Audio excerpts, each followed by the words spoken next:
Merci infiniment d'être avec nous au CNIT sur ce sommet. Alors, ça, c'est ma place. Tac. On m'a dit que c'était la place de l'animatrice. Je suis désolée. Sinon, je me serais volontiers mis là-bas. Bonjour, messieurs. Bonjour. Bonjour. Bonjour. On avait dit bonjour princesse. Lui, il n'écoute rien. Hein. Il n'écoute rien. J'ai le grand plaisir de présenter donc cette table ronde. On va parler assurance et c'est pas le petit sujet quand on parle des ENR. Je me présente rapidement, je m'appelle Emmanuelle Dancourt, je suis journaliste. Et puis vous aussi, on va vous présenter rapidement. Écoutez, vous savez quoi, on va faire l'appel. On va faire l'appel et je vous demanderai quand même d'accueillir le petit nouveau dans la classe de ce matin parce qu'il n'a pas bien l'habitude de prendre la parole, mais ça va bien se passer. C'est une phrase très très à la mode. Bonjour Mathieu, Mathieu Nicole. Bonjour. Pour Objectif Énergie. Bonjour Mathieu. Ça va ? Très bien. Très bien. Merci de m'accueillir. Avec grand plaisir. Juste un petit mot sur Objectif Énergie, parce que vous êtes jeune entrepreneur dans le photovoltaïque. Vous vous êtes heurté frontalement à la problématique de l'assurantiel. On en reparlera après. Qu'est-ce que vous faites chez Objectif Énergie exactement ? Alors, chez Objectif Énergie, on est bureau d'études, installateur, mainteneur et nettoyeur de centrales photovoltaïques, dans le but que nos clients ont un seul interlocuteur sur la durée de vie de leur centrale photovoltaïque. Combien de personnes ? Aujourd'hui, au bout de 4 ans et demi, on a 20 salariés. 20 salariés, d'accord. Et vous êtes basé à ? Alors, ça va peut-être pas vous parler, Argentré-du-Plessis. Ah, où ça ? Argentré-du-Plessis, c'est à côté de Rennes. À côté de Rennes. Voilà, en Très Bretagne. bien. Eh bien, soyez le bienvenu aussi, Mathieu. Alors, à côté de vous, c'est l'exact inverse. Hein. C'est le cador des plateaux. On ne le présente plus, mais on va quand même le présenter. Nicolas Mortegoutte pour AXA. Bonjour, Nicolas. Bonjour, merci de m'accueillir. Avec plaisir. Vous vous occupez de toute la souscription ENR. Vous analysez les risques.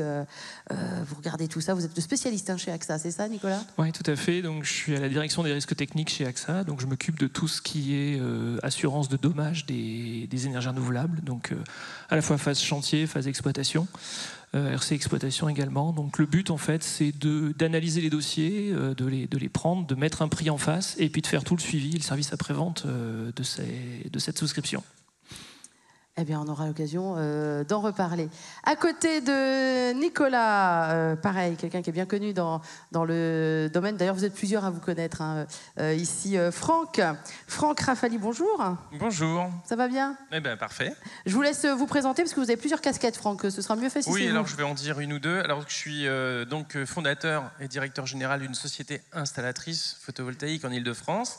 Aujourd'hui, 300 salariés, ça s'appelle WeWise. Ouais. Avant c'était 6 ENR, maintenant on a rejoint le groupe Butagaz et je suis aussi président du GMPV, donc le groupement des métiers du photovoltaïque, c'est l'organisme, on va dire le syndicat des installateurs de la FFB, et puis président du GS21, donc l'organisme qui délivre les avis techniques du CSTB.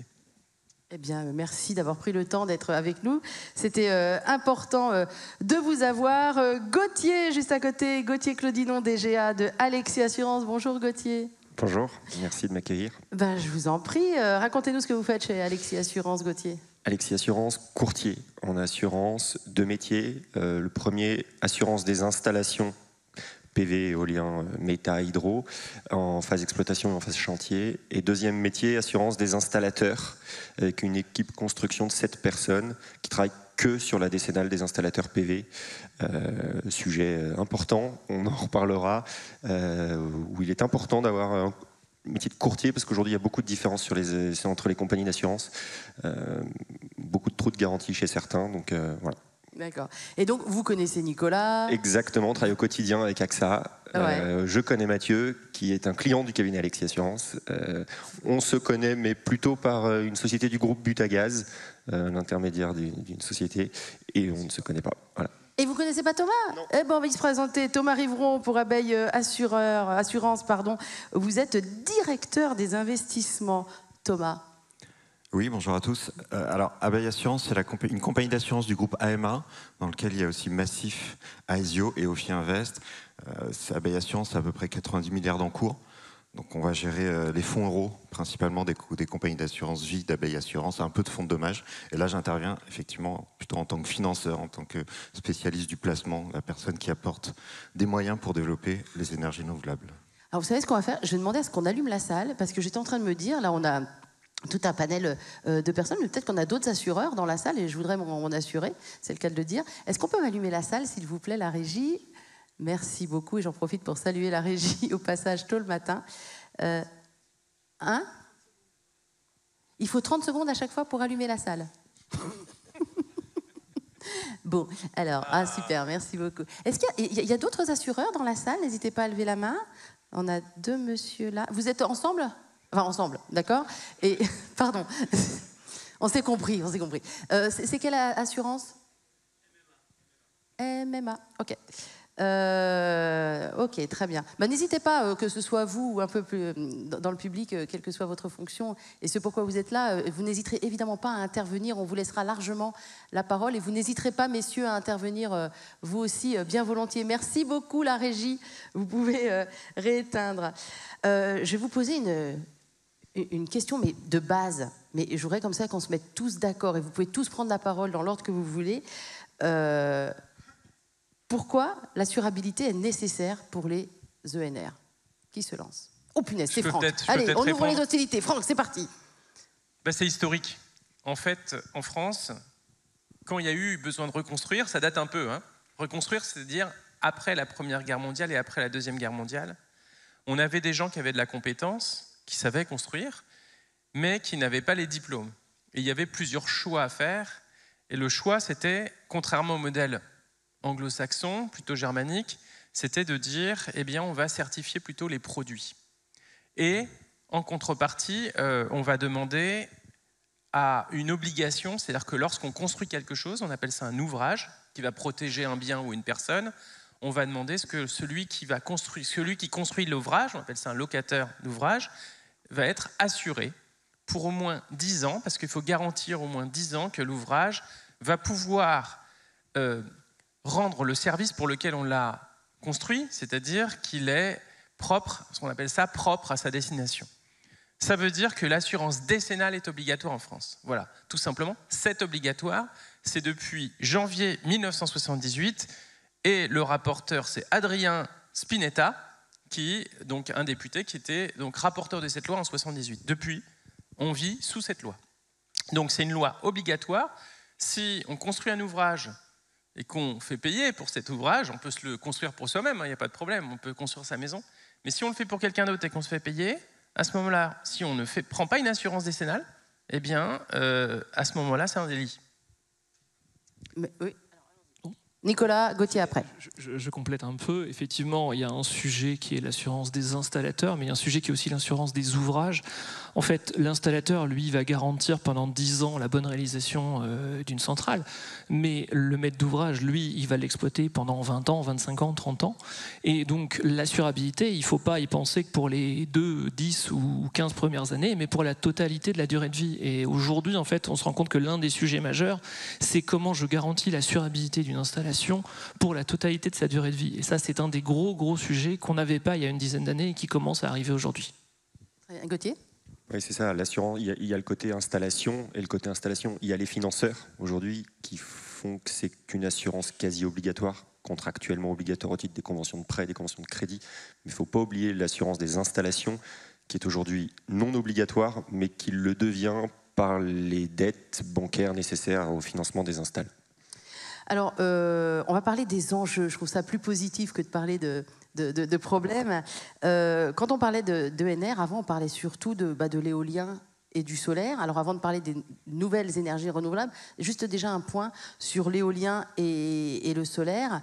Moi, je suis un peu béotienne dans le sujet. Est-ce que ça, déjà, l'éolien et le solaire, c'est facile à assurer? Moi, je vais me permettre. Allez, c'est parti. Facile à assurer. En fait, ce débat, je vois qu'il y a du monde qui rentre dans la salle. C'est un débat passionnant, mais qu'on a depuis des années. Depuis des années, on se confronte à une problématique de l'assurance, parce que en 2006-2017, on a commencé le photovoltaïque en France sur de l'intégré au bâti, en se disant on va faire mieux que les autres. Je connais bien ce sujet, parce que pour le coup, j'ai fait partie d'un fabricant, le leader français de l'intégré au bâti. Et quelques années après, on s'est rendu compte que beaucoup de dégâts sont arrivés. Donc d'ailleurs, ce que disait mon collègue tout de suite à côté d'AXA, c'est qu'aujourd'hui, il me racontait, 14 ans après, ils sont en train aujourd'hui de se rendre compte qui n'ont pas de rentabilité aujourd'hui à assurer des décennales.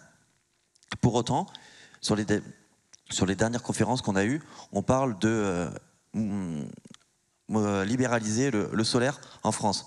Si on veut libéraliser le solaire en France, aujourd'hui les coûts le permettent, mais on a une demande croissante, quotidienne, et pour autant, on n'a pas assez d'installateurs, pas assez de main-d'œuvre.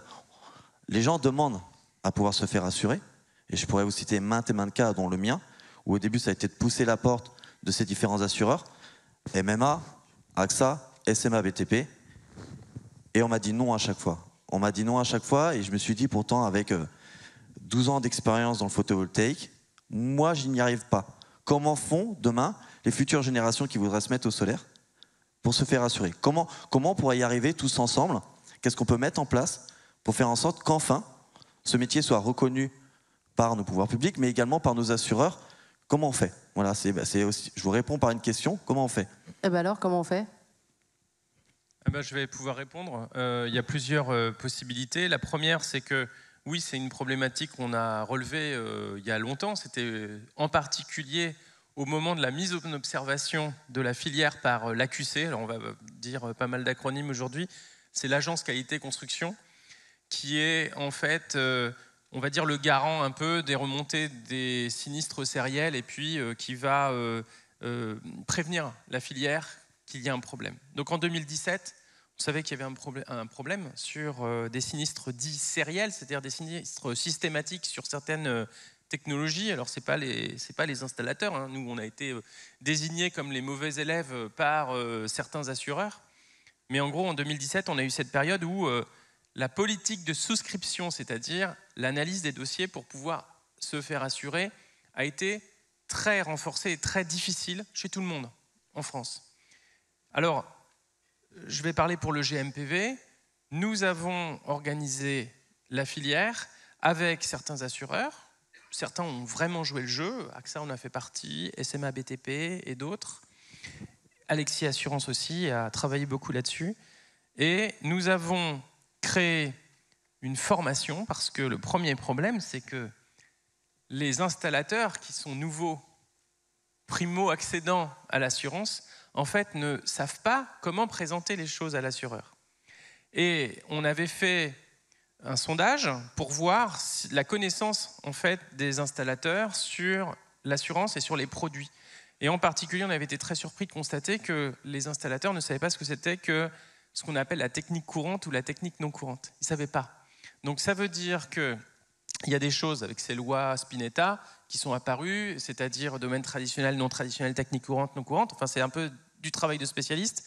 Et ça, nous, on a organisé une information qui dure 2 jours, qui permet aux installateurs qui arrivent et qui sont primo-accédants à l'assurance de comprendre tout cela, de choisir les bons produits et de pouvoir déjà avoir une sorte de dialogue possible avec les assureurs. C'est-à-dire qu'il y a tout un process, il faut se qualifier, etc. Et une fois qu'on a tout ça, on présente les choses d'une façon différente à l'assureur, en choisissant des produits qui sont certifiés. Et là, en fait, ça permet d'aller mieux. Alors, ça s'est amélioré, en fait, depuis 2017, à tel point, c'est que certains assureurs, alors ça s'est amélioré, pour ceux qui passent le cursus, certains assureurs, il n'a pas l'air convaincu, hein. sont en train d'amender, y compris les attestations d'assurance, par exemple, pour faire sauter le nombre de mètres carrés, etc. etc. Mais globalement, on va vers le mieux, mais c'est quand même encore une affaire de gens qui sont éclairés. Mathieu? Alors, je vais me permettre parce que je l'entends ça. Mathieu, lâchez les chiens. Allez-y, allez-y. Non, lâchez-vous. Encore une fois, je veux pas passer pour le méchant, mais dans cette salle, j'ai mon meilleur ami. D'accord? Stop. 30 secondes pour la régie, je sais, prenez votre temps. Je voudrais voir le meilleur ami. Et alors? Eh ben, 17 ans de métier. 17 ans de métier en tant que fabricant de panneaux. Il a travaillé pour le leader allemand. Il a travaillé également pour le leader mondial de la transformation de courant en AC en phase. Il a travaillé aussi pour Huawei. Il est très connu, je pense, par tout le monde dans cette salle. Je l'ai motivé à un moment donné à passer de l'autre côté de la barrière en tant qu'installateur. Parce qu'il est comme moi aujourd'hui très passionné. Alors soit il est là, soit il a fait une soirée hier. C'est quoi son prénom? C'est Marc Delaunay. Il a dû faire une soirée, il n'est pas là alors.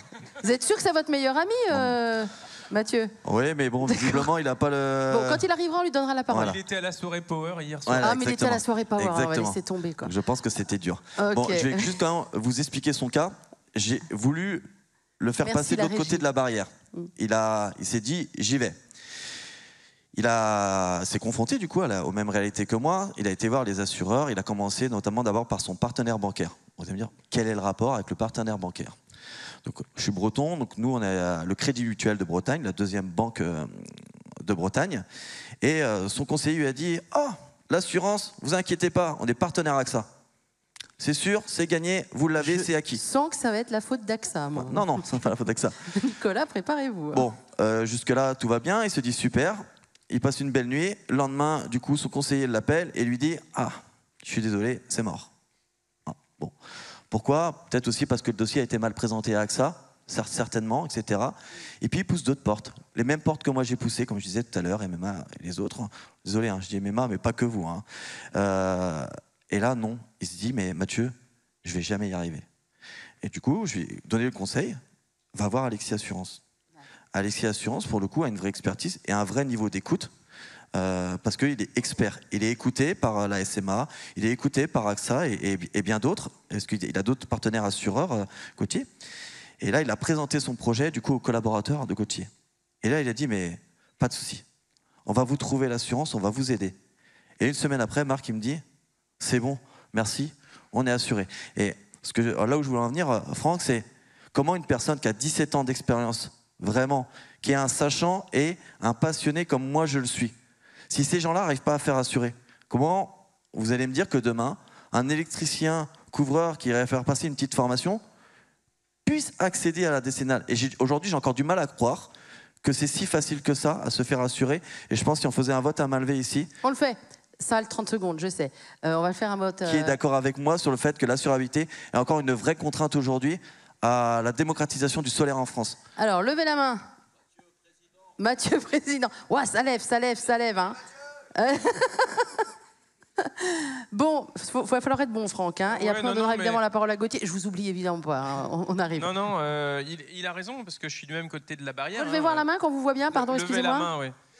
Il a raison, je suis du même côté de la barrière. Ça va être nous, sympa les questions-réponses tout à l'heure. Hein. On a travaillé là-dessus au GMPV et on a bien aidé, si je dis peut-être une centaine d'entreprises à trouver une assurance. Et en fait, on les a trouvés chez nos grands assureurs partenaires. Parce qu'en fait, il y a aussi une problématique, c'est que depuis cette période 2017, c'était très compliqué, il faut avoir les bons interlocuteurs chez les assureurs. Et quand on fait un dossier en local, et moi ça m'est arrivé, hein, je l'ai fait l'expérience. Alors ils ne sont pas là, je peux le dire, c'est SMA BTP. Je l'ai fait à cette époque-là.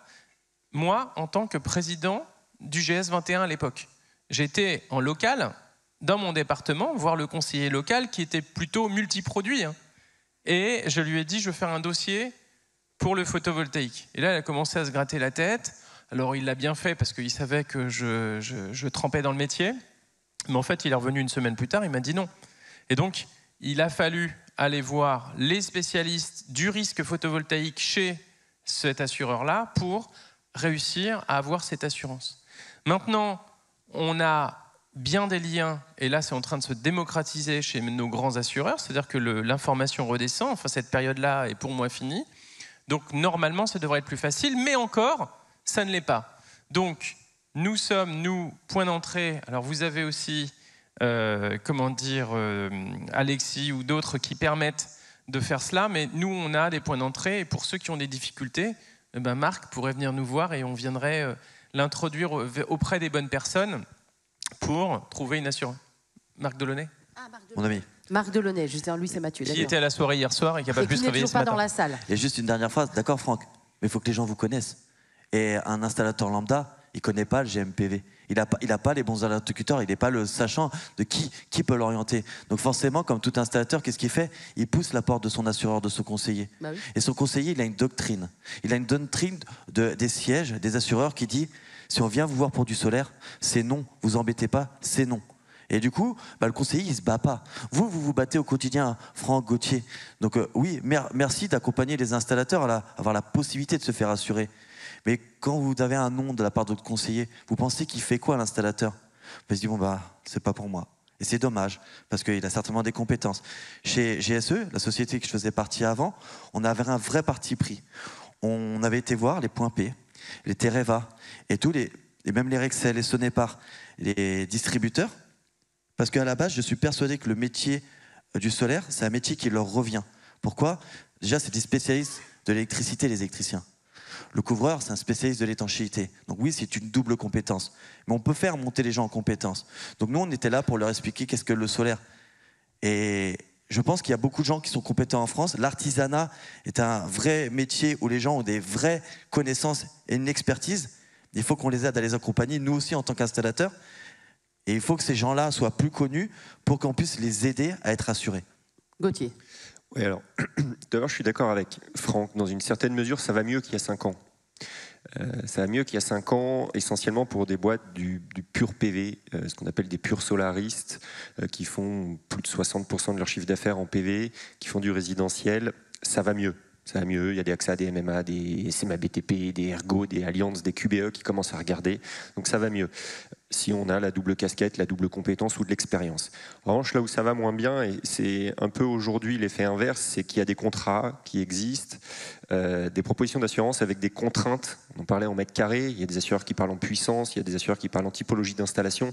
Ça, c'est le vrai sujet, parce que le sujet d'hier, c'était déjà de mettre des gens au PV. Le sujet de demain, c'est que ces gens puissent faire aussi et répondre à la demande. Il y a de plus en plus de demandes des PME, PMI, industrie et autres boîtes en autoconso. Et aujourd'hui, c'est des puissances plutôt importantes, au-delà de 36 kg. Et là, il n'y a plus de solution. Pour le coup, et là je le prends en tant que courtier, aujourd'hui nous on a des boîtes qui font du résidentiel depuis 4, 5, 6, 7 ans, des boîtes de 10 personnes qui veulent se mettre sur du pro, du tertiaire, de l'industriel, et là il y a un deuxième frein qui tombe, c'est Niet. C'est Niet. Nicolas, on a parté tout à l'heure, échangé avec Mathieu sur un incendie, et là peut-être qu'on rejoint le deuxième sujet des installations, mais nous on voit ce prochain défi, l'assurance des installateurs pour l'ensemble de la demande du marché. Donc auquel résidentiel ça va mieux, tant mieux, ça ne veut pas dire que tout est fait, je rejoins Mathieu, il y a des problématiques de connaissances et de contrats, mais il y a un vrai sujet qui arrive, c'est celui de l'équipement des industriels sur de la moyenne et grande puissance, sans même parler de moyenne ou haute tension, peu importe, mais déjà au-delà de 36 kg, aujourd'hui c'est un vrai combat. Il y a des cinquantaines d'installateurs qui sont aujourd'hui en demande, ou des centaines en demande et qui n'y parviennent pas avec un blocage. Pour plein de raisons, mais il y a encore ce frein aussi. Alors juste avant de donner la parole à Thomas, vous voulez réagir, Nicolas, par rapport à tout ce qui vient de se dire? Oui, et après, on va dézoomer un peu avec Thomas, ça m'intéresse. Il vous écoute attentivement depuis tout à l'heure, ça m'intéresse. Non, mais je partage le constat sur le fait que c'est pas facile aujourd'hui d'assurer un installateur et globalement, en fait, il faut bien avoir en tête que l'assureur, quand il prend une prime aujourd'hui, il la capitalise pour les 10 prochaines années. Et donc, ce qu'on échangeait tout à l'heure, c'est de dire que là, les assureurs sont en train de fermer l'année de souscription de 2010. Donc, tous les chantiers qui ont été lancés en 2010 et donc tous les assureurs du marché sur l'année 2010 ont perdu de l'argent parce qu'il y a eu parce qu'il y a eu tous les errements de l'intégré au bâti de cette époque-là, et que dans la ligne de profit d'un assureur, une année de décennale qui perd de l'argent, c'est faisable.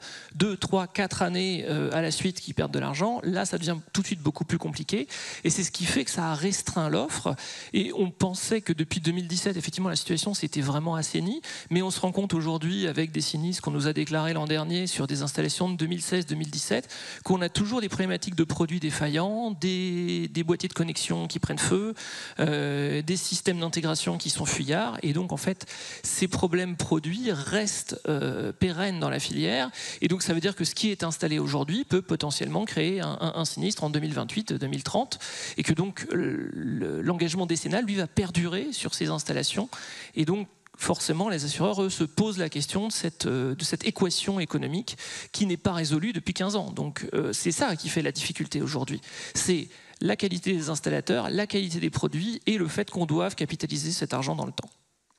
Merci beaucoup. Alors, Thomas Rivron pour Abeille Assurance. Vous n'êtes pas un spécialiste du risque, vous êtes un généraliste des placements, vous êtes directeur des investissements, donc vous placez l'argent des assurés. Je vous ai vu extrêmement attentif. D'abord, peut-être une première réaction sur tout ce que vous avez entendu avant que je vous pose ma question. Alors effectivement, beaucoup de choses. Il y a eu beaucoup de choses, oui, je sais. Un premier point, c'est effectivement. Alors côté assurance, les assureurs ont quand même vocation à équilibrer les comptes, et sur certains risques, effectivement, il y a trop de sinistralité, ou il y a une méconnaissance du risque, il y a une méconnaissance de la mutualisation, et en général, on voit les assureurs essayent d'être moins présents, enfin moins actifs sur ces risques. On le voit d'un point de vue high level. C'est vrai qu'on va dézoomer un peu sur ma position, parce que j'essaye de, comme je suis un peu généraliste, j'essaye de mettre les choses plutôt dans des boîtes. Il y a 3 phases, en fait, globalement. Il y a la fabrication des énergies renouvelables. Alors, panneaux solaires, éoliennes, c'est des procédés très différents.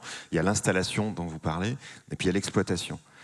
Et dans ces 3 phases, il y a des assureurs qui jouent. Dans les phases de construction, c'est plutôt auprès des grands corporates. Dans la phase d'installation, il y a des risques d'installation spécifiques que vous venez de mentionner sur le solaire, mais on l'a aussi sur l'éolien et l'éolien offshore, très très significatif.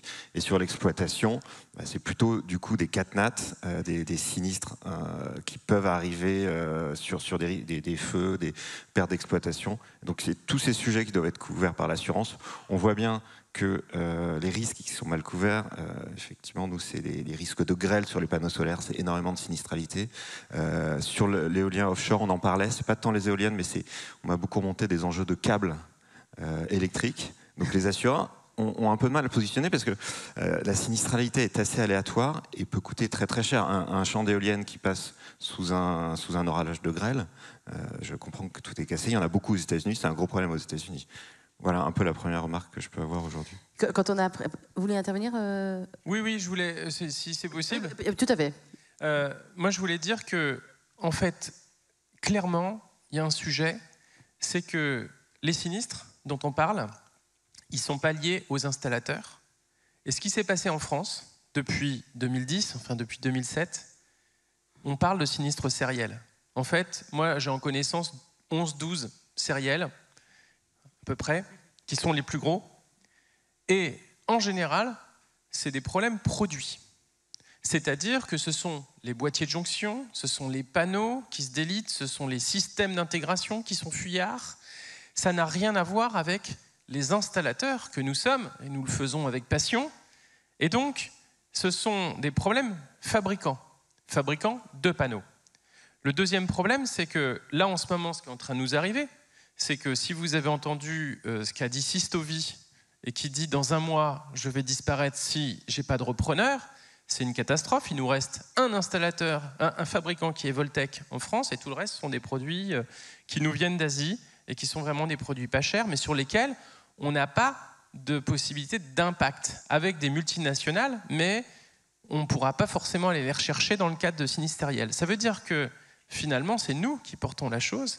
Et puis deuxièmement, il y a eu pendant des années en fait, des choix du législateur pour l'intégration au bâti.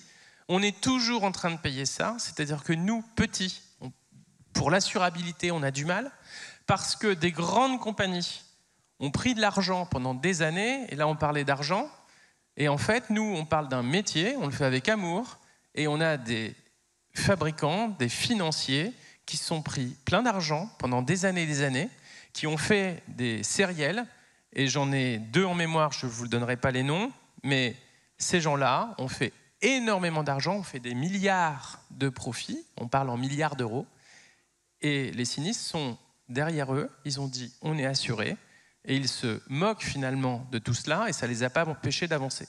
Donc nous, notre problème aujourd'hui, c'est des gens qui les ont créés pour nous, et on se débat avec ça. Alors, il y avait Mathieu qui voulait réagir, après il y aura Gauthier, je redonnerai la parole après à Thomas. Juste pour rebondir sur ce que disait Franck, moi j'ai quand même une problématique. Aujourd'hui, dans le résidentiel notamment, les plus gros poseurs sont les éco-délinquants. D'accord ? Donc je suis d'accord avec toi qu'on a eu des problèmes sériels, mais aussi on a eu des problèmes sur justement ce qu'on appelle l'AVD, les éco-délinquants, qui vont faire du démarchage, qui posent sans sécurité, sans vraiment respecter du TC 15712, etc. Des projets qui ne sont pas raccordés. Donc ça, déjà, ça nous donne une mauvaise image. Mais comment eux arrivent à accéder à l'assurabilité, donc la décennale de leur centrale, quand des artisans, je dis bien des artisans du métier du solaire, qui veulent y accéder, n'y arrivent pas. Donc moi, il y a quelque chose qui m'échappe dans cette filière, voilà, parce que des éco-délinquants sont encore très présents, ils font encore des grandes campagnes publicitaires, et je crois que je vais me faire des ennemis aujourd'hui, mais sur des grandes télés, voilà. 50% de ces installations sont raccordées, Il y a encore des morts, justement, malheureusement, dans la partie du résidentiel, parce que pas d'échafaudage, donc pas de sécurité collective, pas de sécurité individuelle, et on laisse faire. Et on va encore en payer les pots cassés dans quelques années, on va dire, bah oui, vous voyez la filière, bah c'est encore des dégâts, mais pas des dégâts à cause des bons installateurs. Donc je te rejoins, il y a des problèmes sériels. Mais il y a aussi encore quelques installateurs qui traînent en France, qui veulent, par capitalisme, des parts de marché dans le solaire, parce que oui, la demande elle est croissante, et je ne vous cache pas que du coup les rentabilités du solaire sont intéressantes, mais pourquoi on les laisse faire? Gauthier. Ouais, je suis d'accord, il y a un sujet d'effet d'aubaine. C'est clair, nous on le voit avec l'entrant chez nous et ce qui peut nous contacter. Le solaire fait envie à tout le monde. Alors hier c'était la rénovation énergétique, aujourd'hui c'est le solaire. Donc les assureurs, ils sont aussi face à ça, en train de retravailler leur guide de souscription. Il y a ces boîtes qui sont assurées et en effet, pourquoi elles le sont alors qu'un installateur local, bon père de famille assuré depuis 10 ans sur ses activités sans sinistre n'y arrive pas? Il y a un problème. Pour autant, et ça c'est pas forcément une bonne nouvelle, mais c'est important de le dire, le PV reste et restera un sujet plus compliqué à assurer que de l'élec traditionnel. J'enfonce une porte ouverte, on en parle souvent avec Mathieu, mais parce que il y a du travail en hauteur, parce qu'il y a la notion de courant continu, courant alternatif, parce finalement on vient mixer deux métiers. Et si on prend des métiers un peu compliqués comme ceux-ci, comme d'autres, c'est-à-dire l'étanchéité et la couverture, aujourd'hui un étancheur pour s'assurer, c'est pire qu'un solariste. C'est pire, c'est 10 fois plus cher. Donc on restera sur une souscription un peu plus complexe que de la décennale, parfois simple, ça c'est sûr. Et après, je rejoins Mathieu, l'effet d'aubaine n'améliore pas forcément la vision des assureurs sur des gens qui sont capables de faire 5000 installations par mois avec 5000 sous-traitants différents. Est-ce que vous vouliez rebondir, Thomas? J'avais une question pour vous, mais je la réserve pour plus tard. Mais alors, pareil, encore pour reprendre un peu de hauteur de vue, pourquoi on doit assurer, nous, des projets? Pourquoi les projets doivent être assurés quand on investit? Globalement, un projet, la rentabilité d'un projet, ça va être aux alentours de 10% pour des grands financeurs. Alors, nous, on investit dans des fonds qui eux-mêmes investissent dans des projets. Donc, on sait que c'est la cible. On est obligé d'avoir de la dette, effectivement. Donc, les projets se financent par equity et par dette. Et à partir du moment où on a de la dette, les financeurs en dette, qui sont beaucoup les banques ou aussi les assureurs, vont demander des programmes d'assurance. Et c'est un problème de go-no-go. Donc on a besoin d'assurance. C'était ça ma question, sur le go-no-go. On a besoin d'assurance pour pouvoir enclencher les financements. Vous mentionnez une rentabilité. Alors, nous, l'argent qu'on gère, c'est pas notre argent, c'est l'argent des assurés qui sont placés chez nous, qu'on investit. Il y a des objectifs de rentabilité. Nous, on s'occupe de fonds RO, donc c'est des choses assez générales qui ne sont pas excessives, mais qui sont quand même minimum. Les investissements dans les infrastructures, c'est des actifs plus risqués, donc c'est des actifs qui demandent un petit peu plus de rentabilité. Donc en contrepartie, il y a eu beaucoup d'investissements qui ont été réalisés. Les encours des assureurs sur l'infrastructure, alors il n'y a pas que les énergies renouvelables, ils ont été plus que multipliés par 2 en 5 ans. Ils étaient à 22 milliards en 2019, on est à près de 50 milliards aujourd'hui. Donc il y a beaucoup d'argent qui arrive et il faut qu'il y en ait encore beaucoup qui arrivent parce qu'il y a des besoins d'installation de photovoltaïque et d'énergie renouvelable qui sont massifs, que ce soit en France, mais que ce soit à l'international. Aujourd'hui, les métriques, c'est à peu près, on a 10 milliards d'investissements dans l'énergie renouvelable en France par an. Il faudrait que ça double, voire plus, d'ici 2030, pour être en ligne avec les trajectoires de décarbonation de l'accord de Paris. Donc il va y encore avoir plus de flux. Et donc le point d'interrogation, c'est qu'il va falloir aussi que tous ces flux aillent vers des projets qui sont assurés. Et là, il y a quelque chose qui ne matche pas, j'ai l'impression. Non, parce qu'en fait, si je peux juste répondre, en fait, il faut savoir que notre secteur est très segmenté. C'est-à-dire quand on parle de projets B2C, ce pas des projets qui sont assurés financièrement, puisque en fait, ça touche un consommateur. Là, vous parlez de projets B2B, qui sont des projets, on va dire, qui commencent sur des projets appel d'offres creux, c'est-à-dire au-dessus de 500 kW crête. Je vous pose juste une dernière question avant de donner la parole au public, que je voudrais que vous l'ayez longtemps, la parole. On a parlé du photovoltaïque, de l'éolien, du solaire. Comment on assure les technologies émergentes? Si je vous parle d'hydrogène, de biomasse, de biogaz, et puis de tout ce qui n'existe pas encore, parce que y a des énergies qui vont émerger encore. qu'on ne connaît pas? Ouais, là, c'est clairement le sujet de l'innovation sur lequel on travaille beaucoup aujourd'hui. En fait, il y a des technologies existantes mais qui sont soumises à une innovation constante. On peut prendre le cas de la méthanisation, on peut prendre le cas de la biomasse ou même de l'hydroélectricité, où il y a des nouveautés en fait, qui changent un petit peu le profil assurantiel de ces énergies-là. Il y a le stockage batterie qui est le gros sujet du moment, parce que vous pouvez faire toutes les installations photovoltaïques que vous voulez. Si à un moment on a 50 gigawatts de photovoltaïque, va pouvoir stocker l'électricité excédentaire à midi. Et ça, aujourd'hui, on n'est pas capable de le faire parce qu'il y a une capacité de stockage qui est ridicule en France. Donc toutes ces choses-là sont des innovations qu'on connaît, et puis il y a tout ce qui va arriver bientôt. Souvent les spécialistes nous disent que 50% des solutions de décarbonation n'existent pas encore. Il y en a une qui commence à émerger, qui est l'hydrogène. Je sais qu'il y a une table ronde qui est consacrée au sujet ici, qui est une technologie qui peut être un petit peu complexe à maîtriser. Nous, chez AXA, on a choisi d'investir dans la connaissance de la technologie pour pouvoir mieux l'assurer. Ça ne veut pas dire pour autant que tous les projets sont assurables, mais au moins on se donne les moyens de savoir les analyser. Il faut bien voir qu'à l'échelle d'un souscripteur, aussi bon soit-il, on ne maîtrise pas la totalité des technologies, et donc on est sur une courbe d'apprentissage permanente pour comprendre où sont les risques. Et très clairement, moi ça fait 15 ans que je fais du photovoltaïque, les risques tels qu'on les analyse aujourd'hui, on ne voyait pas du tout les mêmes il y a 15 ans. Donc il y a vraiment une innovation permanente qui fait que nous, assureurs, devons nous remettre en question pour bien prendre en compte ces nouveaux risques. Et ça, aujourd'hui, c'est le gros challenge de l'assurance, parce que l'assurance, c'est inertiel.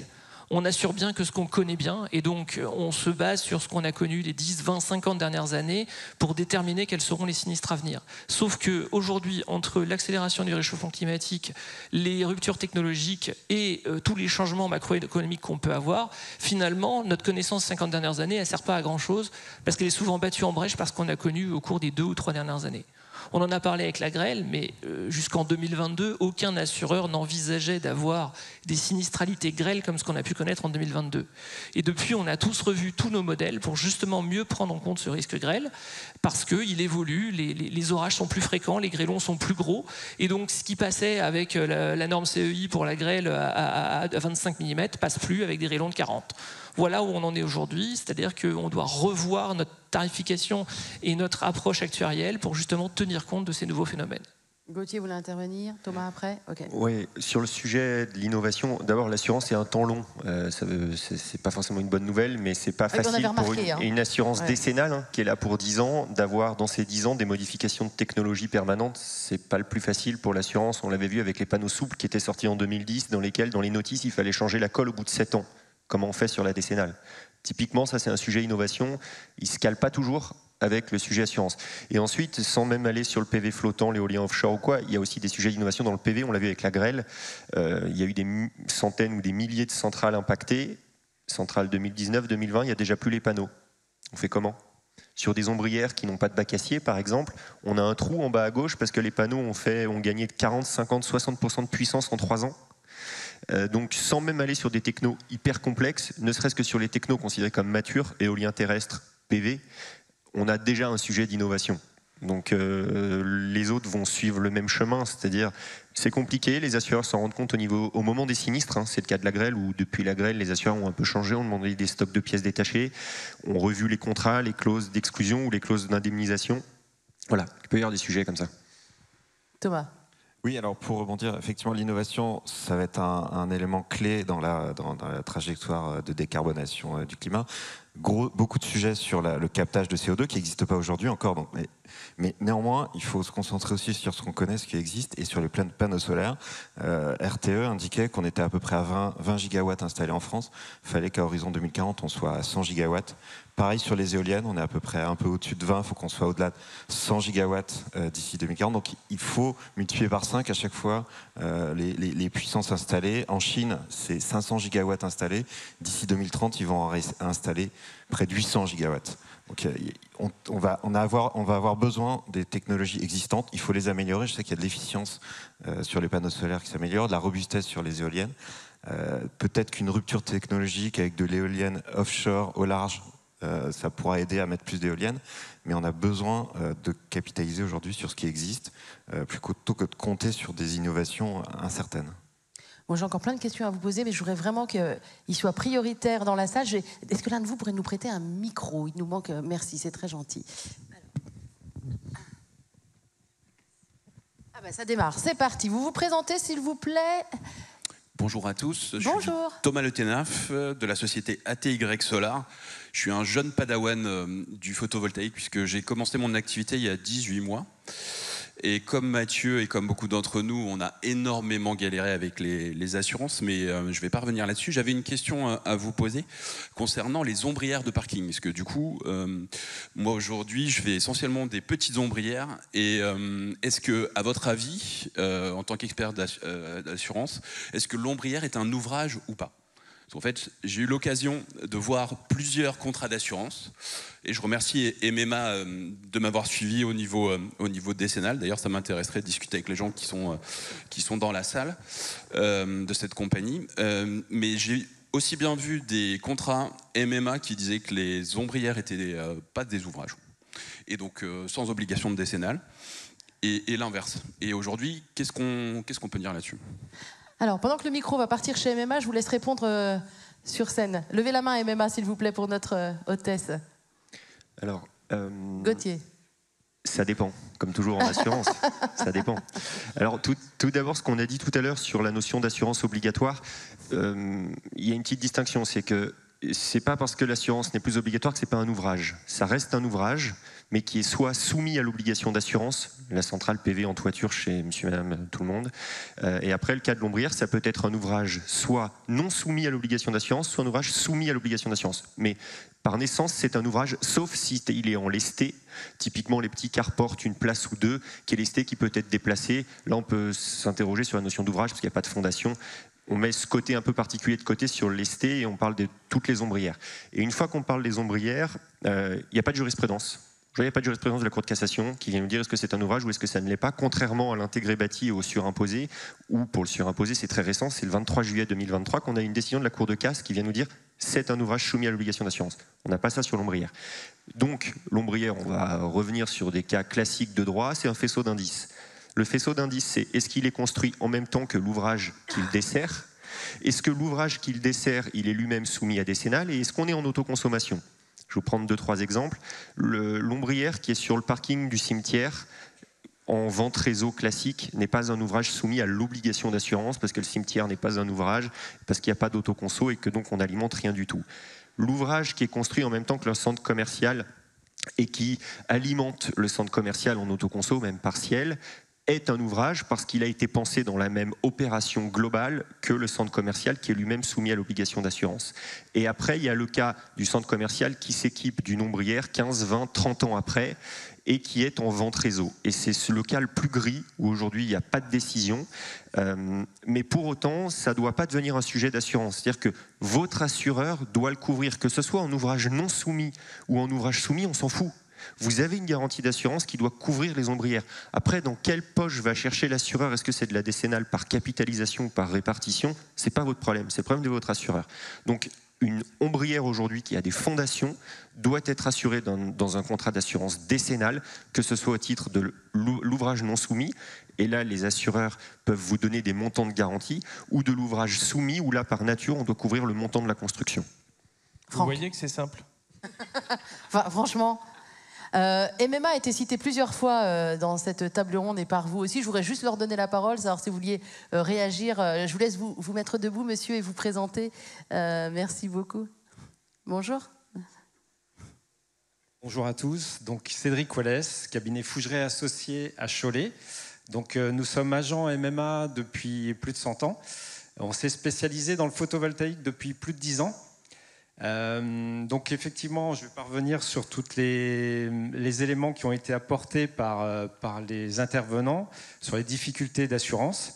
Nous, on s'est spécialisé dans ce domaine-là, puisqu'en fait, nous, ça fait plus de 30 ans qu'on fait de l'assurance construction et on suit l'actualité du marché. Les difficultés des installateurs, on les voit au quotidien. On en voit régulièrement qui veulent s'installer, qui ont des difficultés. Nous, on en a à peu près un par jour qui nous appellent.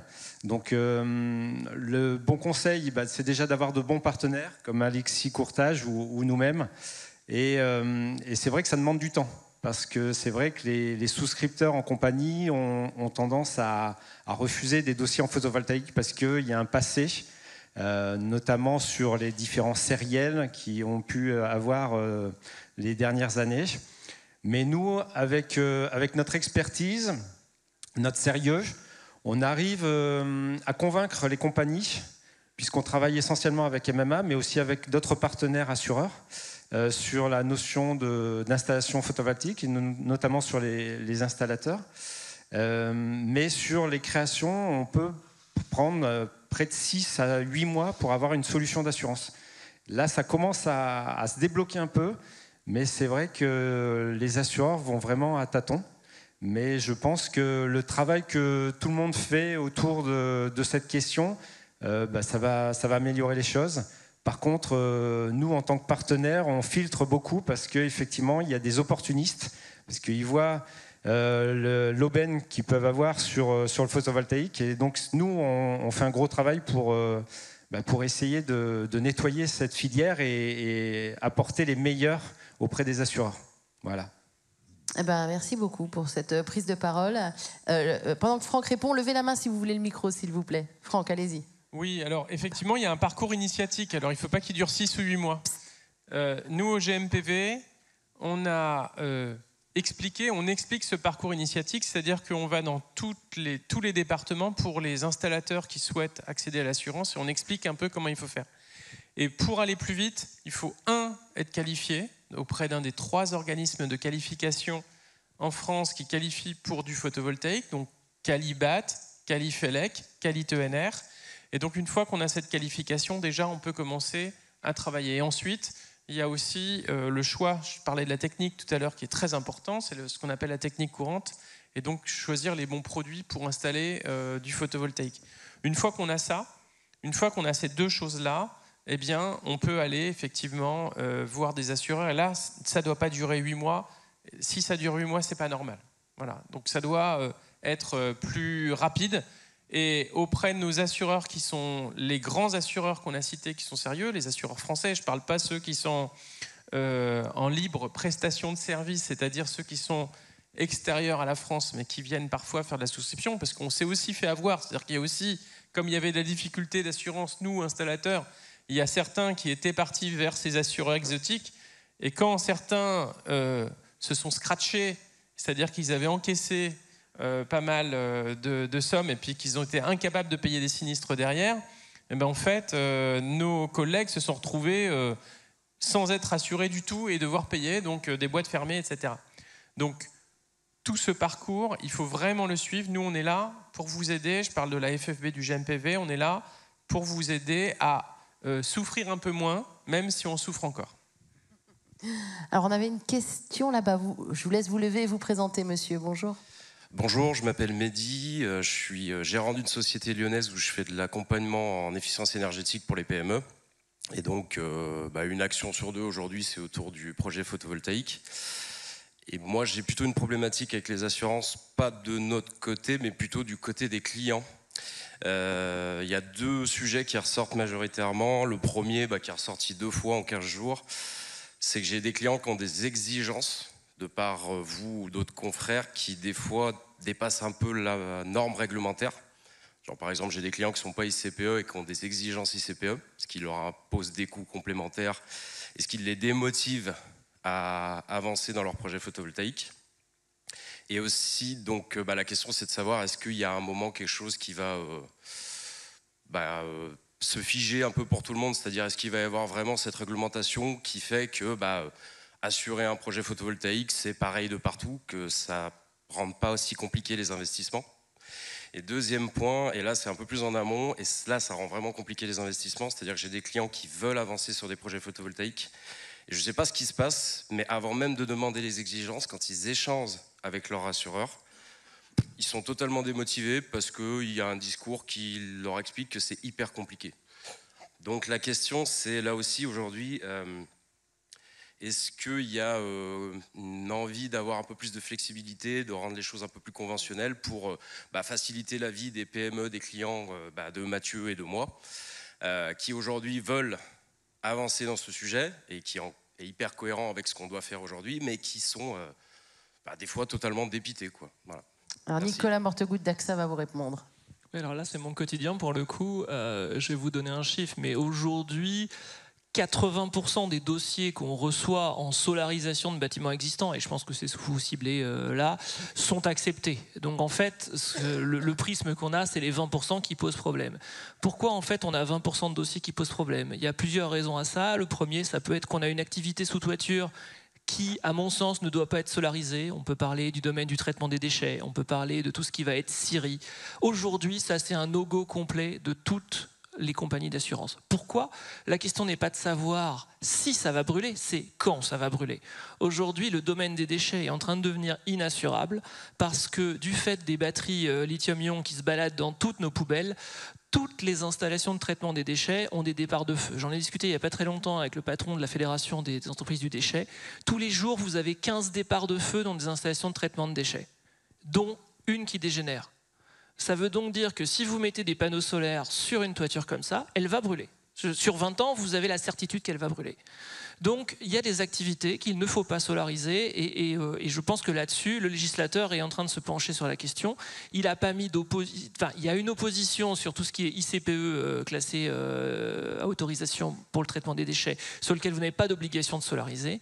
Mais je pense que ça va descendre à tous les échelons et ça, c'est un vrai sujet aujourd'hui. Et ensuite, le deuxième sujet, c'est quand vous avez une installation qui est d'une petite taille sur typiquement une industrie agroalimentaire. Vous avez 30 millions de sommes assurées en dessous parce que vous avez un bâtiment, des machines, des marchandises, une marge brute derrière et vous allez mettre 200 kg, 300 kg de photovoltaïque en toiture avec du panneau sandwich avec de la mousse polyuréthane parce que c'est de l'agroalimentaire qui a des chambres froides. Ça, aujourd'hui, les assureurs du risque industriel sous-jacent, donc de l'industrie agroalimentaire, n'ont pas spécialement envie que pour 200 000 euros de photovoltaïque en toiture, on mette en jeu 30 millions d'assurances sous toiture. Et donc, c'est là où ils vont exiger des choses complémentaires qui vont aller au-delà de ce qui est demandé effectivement pour une installation qui n'est pas soumise à déclaration ICPE. Mais c'est aussi pour préserver l'équilibre global de l'assurance du site. Et ça, c'est un sujet sur lequel les développeurs ne sont pas assez sensibilisés. Et moi, c'est mon boulot tous les jours avec nos clients de dire l'assureur du bâtiment aura toujours son mot à dire par rapport à l'assureur de l'installation photovoltaïque. Et ça, c'est beaucoup d'échanges qu'on a parfois en interne, mais également avec nos confrères assureurs pour dire ok, est-ce qu'on peut trouver une solution technologique qui permette de garantir l'assurabilité? Si c'est pas possible, il faut revoir le projet. Pourquoi pas faire du sol à côté si c'est possible ou une ombrière de parking, mais sur la toiture, ça risque d'être un no-go complet. Alors, Mathieu Nicole, après Gauthier Claudinon. Oui. Je suis tout à fait d'accord avec toi sur ce que tu dis, et puis aussi pour aller quand même dans son sens, c'est par exemple sur les bâtiments ICPE, on essaye d'être bien en amont avec le client, bien lui expliquer le projet que sur un bâtiment à risque, effectivement, des fois c'est compliqué, mais il y a quand même aujourd'hui des solutions, notamment sur des bâtiments neufs, d'avoir en plus des techniques courantes, des ATEC, des Beruf T3 pour quand même protéger l'ensemble de la centrale. Mais pour autant, il y a quand même des fois une première porte que se confrontent mes collègues, c'est tout de suite, c'est non. Alors pourquoi tout de suite non? Alors, sur un bâtiment d'une série, je comprends tout à fait la logique de dire non, là on peut pas. Mais il y a des fois, c'est possible. Mais les échanges sont compliqués. C'est qu'il y a la SAD des vins, il y a les ATEC, il y a les ETN, il y a souvent des solutions. Dans cette salle, il y a aussi des fabricants qui ont des produits, on va dire, où on minimise le risque sur l'électricité. Voilà. Pourquoi on n'arrive des fois pas à discuter, de se dire, voilà, on a un projet. Donc forcément, on va dire le client final, il va voir son assureur il dit, non, c'est niette, c'est compliqué. L'idée, c'est pas de se dire, c'est niette, c'est compliqué. C'est, on discute, on voit ensemble, et on statue quelque chose. Et je pense qu'il y a des fois, les cas, ils sont faisables. Alors sur de la mousse polyuréthane, je te rejoins, très compliqué. Mais il existe aujourd'hui des panneaux sandwich, laine de roche, voilà, où du coup, on a quand même du coup-feu. Mais il faut amener les bonnes préconisations aussi aux constructeurs. Parce que aussi, des fois, nos confrères constructeurs de bâtiments, ils s'arrêtent juste à leur enveloppe. Ils ne sont pas là à savoir la problématique du solaire au-dessus. Donc ça demande de se faire, en fait, avoir une communication tous ensemble. Mais il faut que nous, on puisse échanger avec vous sur les différents projets, que vous puissiez nous dire ce que vous attendez de ce projet, s'il est faisable. Et nous, on essaiera de faire en sorte de réaliser ce que vous demandez. Gauthier. Ouais, je rejoins d'abord Nicolas sur les 80%. On a 9000 installations assurées en exploit. 80% des projets passent, avec quelques aménagements ABSAT des 20 arrêtés de février 2020 sur les ICPE. Pour autant, nos clients qui font de l'indus et du tertiaire nous disent que l'assurance est la deuxième cause d'abandon d'un projet. Le premier, c'est l'incapacité de la toiture, enfin du bâtiment, à recevoir le PV pour des histoires de renfort de structures qui peuvent être trop onéreux ou impossibles. Le deuxième, c'est l'assurance. Et la bonne nouvelle aujourd'hui, c'est qu'on voit arriver, et on en parlait tout à l'heure, des guides de préconisation d'installation en toiture de la part des assureurs. C'est-à-dire qu'hier, les assureurs, c'était non, globalement. Aujourd'hui, avec les lois d'accélération des énergies renouvelables, etc., il n'y a plus tellement le choix, en tout cas sur une certaine typologie de bâtiment. Donc les assureurs disent plutôt oui mais. Et le mais, c'est un guide de préco d'installation. Donc pour les installateurs, il est obligatoire que votre client se rapproche de son assureur dès le départ. Sinon, vous allez perdre du temps, vous allez perdre de l'énergie, vous allez perdre de l'argent. Et une fois que vous avez ce guide, là, vous êtes en capacité de savoir si le projet est faisable. Effectivement, Bérouf T3, passage de câble en toiture, onduleur à 10 mètres, onduleur dans un local coupe-feu, etc., etc., toutes ces règles. Mais déjà, ça vous donnera une idée si votre projet il est éligible aux contraintes de l'assureur, de votre client, parce que là, c'est plus tellement nous, c'est l'assureur industriel qui pose ces conditions. Ok, on a le micro ici et j'ai vu les deux mains là-bas. Oui. Il nous reste 4 minutes, il va falloir être très rapide. Oui, bonjour, Gérard Moine, coopérative Solarcop. On constate à l'heure actuelle qu'il y a beaucoup d'installateurs qui sont très mal assurés pour les produits qu'ils posent. Il suffit de constater leur attestation d'assurance. On fait référence à la liste verte, produits donc sous avis technique, éventuellement des ETN. Or, on s'aperçoit que les avis techniques ne sont pas du tout adaptés avec l'évolution de la technologie. Pour le délai d'avoir d'avis technique, eh bien, c'est plusieurs mois. On s'aperçoit que quand le produit a un avis technique, les produits n'existent plus, donc ce n'est pas du tout adapté. Donc ça, c'est un vrai problème. Les ETN, c'est une manière plus rapide d'avoir des accords, mais toutes les sociétés n'acceptent pas les ETN. Donc ça, c'est une vraie difficulté. Donc ça, c'est un premier point. Deuxièmement, on voit beaucoup maintenant des systèmes avec stockage. Aucune attestation d'assurance fait référence à l'assurance du stockage. Donc, deuxième problème. On voit aussi qu'il y a des particuliers qui installent eux-mêmes leur photovoltaïque et qui arrivent à s'assurer relativement facilement.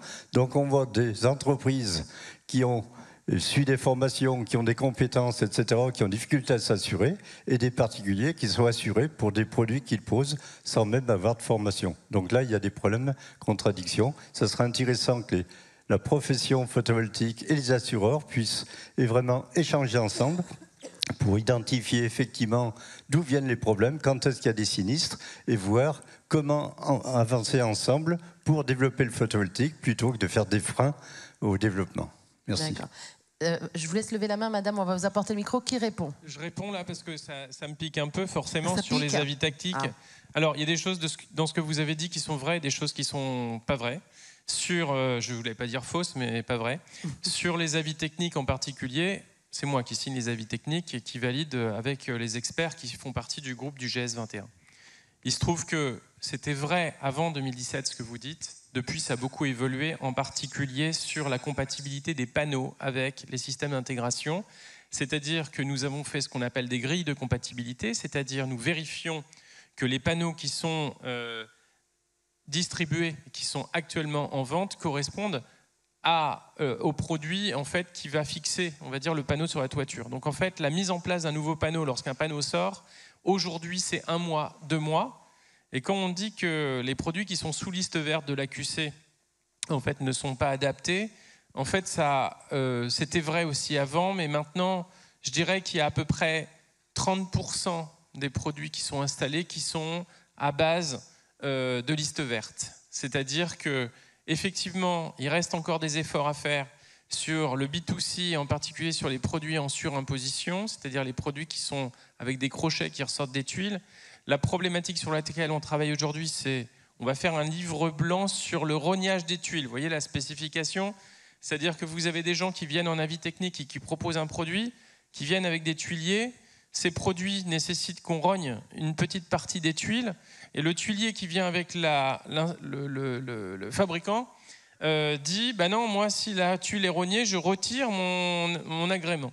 Alors, il va falloir qu'on se mette ensemble et qu'on travaille sur d'abord une approche comment on rogne les tuiles. Est-ce qu'il faut mettre un vernis à l'endroit où on l'a mis?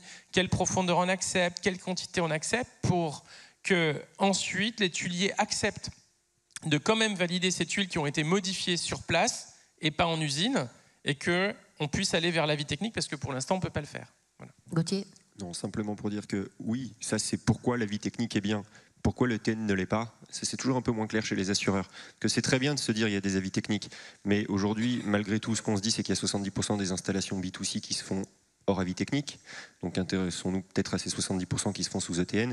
Et aujourd'hui, quand on interroge un assureur sur pourquoi la position dogmatique est de refuser tous les ETN, c'est un peu moins le cas ces dernières semaines, mais ces dernières années, c'était dogmatique, c'était non aux ETN. Donc, ok, les ATEC sont très bien, mais pourquoi les ETN ne le sont pas? Aujourd'hui, on n'a pas de réponse. Alors, on avait quelqu'un là-haut, une dame qui avait le micro. Donc, qui a le micro? Et la dame qui était là, elle n'a pas eu le micro? Après, d'accord. Allez-y. Chloé Durieux, je suis fondatrice de Nexon, une société de développement de projets solaires au sol. Donc, je voudrais poser une question qui est relative aux centrales au sol. Un maire, hier, dans une autre table ronde, a posé la question des clôtures des centrales au sol qui sont de plus en plus problématiques sur le terrain, et on a de plus en plus de parties prenantes qui nous demandent s'il est vraiment nécessaire de clôturer les centrales. Aujourd'hui, nous, pour pouvoir financer un projet bancable, on est face à l'obligation de le clôturer. Or, la plupart des ombrières, je crois, sont sur des terrains qui sont non clôturés. Je me posais la question, est-ce qu'il y a une évolution à ce sujet-là, sur la possibilité d'aller vers des projets qui laissent passer la biodiversité, même les gros animaux, et sans clôturer, ou en tout cas en adaptant. Alors, Nicolas. Il y a deux problématiques derrière ça. La première, c'est le vol et le vandalisme. En fait, on pourrait croire que le vol et le vandalisme, il n'y en a plus sur le photovoltaïque. Or, tous les ans, on a des gros vols, notamment de câbles sur des centrales solaires, malgré les clôtures. Donc, c'est vous dire que c'est compliqué. Donc, s'il n'y a pas de clôture, ça veut dire que vous abandonnez la garantie vol et la garantie vandalisme. Donc, je ne suis pas sûr que ça plaise beaucoup aux financeurs. Et le deuxième, c'est le passage de la grosse faune, comme vous disiez. Je pense qu'un passage de chevreuil ou de sanglier sur des panneaux solaires, vous risquez de le regretter assez rapidement. Donc pour moi, ok, il y a certainement des oppositions de la part des maires ou des riverains aux clôtures, mais ça reste quand même la seule protection physique qu'on peut avoir contre ce genre d'agression. Allez, on prend la toute dernière question. Et je remercie l'organe de nous avoir donné 5 minutes de plus. Madame. Oui, bonjour. Séverine Giboto, groupe Triangle. Donc nous sommes fabricants, installateurs. Ça fait 15 ans qu'on est dans le métier. Nous ne sommes pas des éco-délinquants. Et en fait, je voulais simplement vous proposer de nous rencontrer, en fait, parce que nous, on connaît. Je comprends qu'on a un métier qui est difficile à comprendre, mais venez nous rencontrer, soit sur notre stand. Donc, on a une belle ombrière. Et on connaît déjà Franck. Enfin, on travaille ensemble depuis longtemps. Mais je pense qu'on a vraiment un problème de communication. Nous, on travaille beaucoup avec le professionnel. On travaille aussi, on a beaucoup de sous-traitants qui ont énormément de difficultés, comme le monsieur sur scène, à s'assurer. Donc on est en train de réfléchir à créer un label pour leur faciliter leur assurabilité. Et nous, on a très peu de sinistres. Donc vous voyez, on comprend qu'au début, il y a eu beaucoup de malfaiteurs, mais il y a aussi, on n'est pas les seuls, mais des gens qui font bien leur métier. Et franchement, on a très très peu de sinistres. Donc ça serait vraiment intéressant de nous rencontrer. Voilà, merci. C'était pas vraiment une question. Tu viens, Mathieu. En fait, là, je ne veux pas rebondir, et juste vous faire comprendre quelque chose dans cette salle. Le Power Summit, pourquoi il a été réalisé? Il a été réalisé dans le but qu'on se réunisse tous ensemble pour avancer sur la décarbonisation. Voilà, Monsieur Obama l'a dit, en gros, il y a des vrais enjeux climatiques, etc. Sachez que les métiers que vous faites ont un vrai bienfait. Voilà, oui, aujourd'hui, on peut gagner sa vie en faisant bien les choses, mais il faut qu'on travaille tous ensemble. Il faut qu'on arrive à un moment donné à se dire comment on fait les choses, comment on le fait bien, mais c'est pas seul. Seul, on va plus vite, ensemble, on va plus loin, mais on a besoin des deux. Si on veut y arriver, il faut qu'on aille vite. Écoutez, ça ressemble à un mot de la fin, ça. Donc, merci infiniment. Je voudrais qu'on les applaudisse.